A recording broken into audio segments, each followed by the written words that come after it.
Aí pessoal, bom dia, boa tarde, boa noite para quem vai assistir esse vídeo. Aí é do canal Mag Centro Automotivo. Aqui é um motorzinho Fire 1008 válvula. Motorzinho, gente, ó, não parava de fazer o barulho. Tec, tec, tec, tec, tec, quando esquentava. Esse barulho só dá mais quando esquenta, tá? E quando acelera ele piora.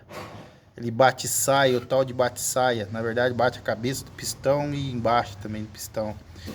Aí você tira o cabeçote, a parte de baixo tá tudo ok. Bronzina, biela, capa de mancal, tudo ok. Vira brequinho, tudo ok. Mas daqui, ó o barulho, ó. Ó.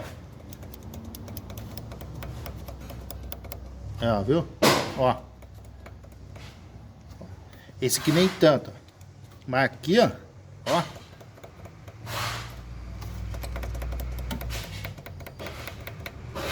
É isso aí, ó.